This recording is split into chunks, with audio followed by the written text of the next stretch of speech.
There are going to be people who say, hey, bro, my family has to eat. I'm going to go ahead and get this mark. Do you think if I have given my life to Christ and I get this mark, do you really think that it's going to keep me out of heaven? And somebody else with the wrong doctrine is going to say, it's once saved, always saved, man. You know, I'm sure that God will understand that you have to provide for your family. And if he didn't want you to provide for your family, you might not even have the opportunity to take the mark. So folks, man, I just wanted to make a quick video so we can look at the reality of what we believe as once saved, always saved, right?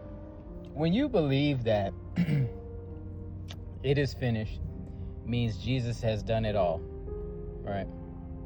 I'm not saying he didn't, but what I am saying is what he actually meant was that humans do not have to be in bondage to sin and death any longer, and we can live our lives as Jesus lived his life, right? Because it's his life inside of us, living through us. But anyways, if you would do something so small as to read the book of Revelation and compare that type of thinking to what is said in the book of Revelation, it will quickly destroy that doctrine of once saved, always saved. And I just wanted to share a couple of scriptures, right, so that you could see where we truly are in these last days. And I believe that Jesus was saying all these generations, you know, once he got on earth and even after him, man, I think you can really see why it's the wicked generation, because we always want to turn stuff to benefit ourselves, right? And I want you to see that we change the gospel. Okay, so really quickly, Revelation chapter 12, right?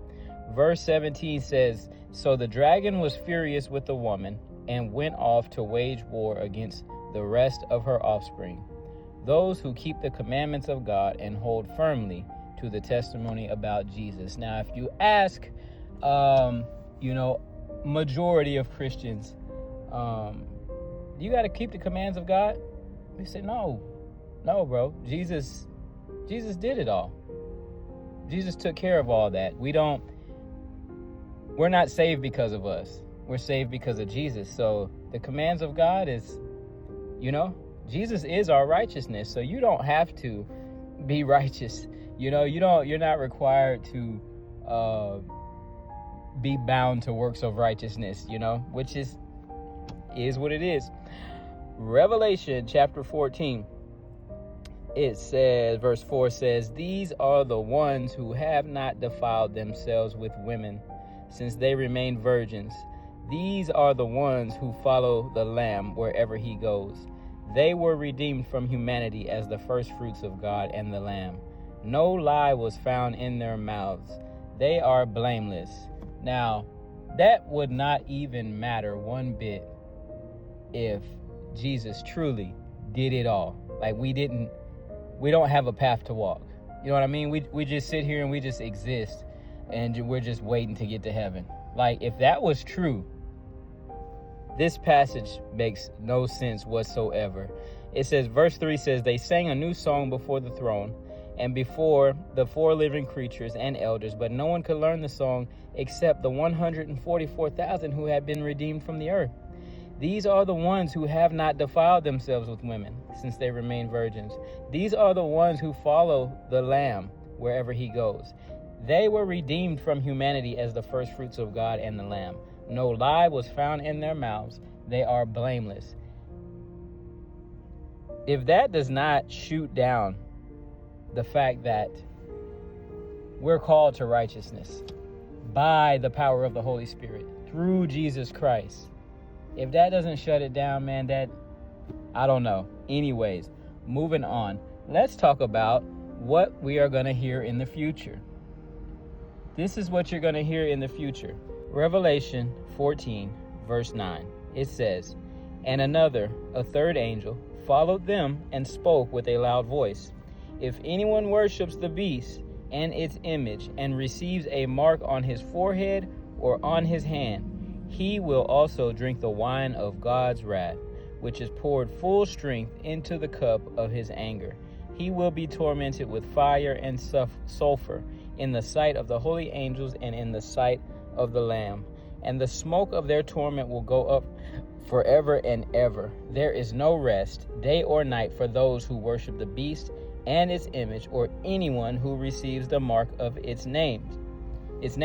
This calls for endurance from the saints who keep God's commandments and their faith in Jesus. If that right there does not call you to walk in righteousness, to walk your life out in faith, so your faith can be strengthened and you can move from faith to faith, right? From glory to glory. There are going to be people who say, hey bro, my family has to eat. I'm going to go ahead and get this mark. Do you think if I have given my life to Christ and I get this mark, do you really think that it's going to keep me out of heaven? And somebody else with the wrong doctrine is going to say, it's once saved, always saved, man. You know, I'm sure that God will understand that you have to provide for your family. And if he didn't want you to provide for your family, you might not even have the opportunity to take the mark.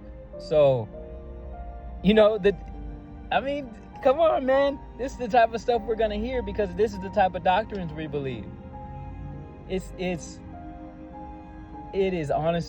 foolishness that we read about Jesus, see what he established, and then come with our own interpretation right behind that and say, this is it. You're good.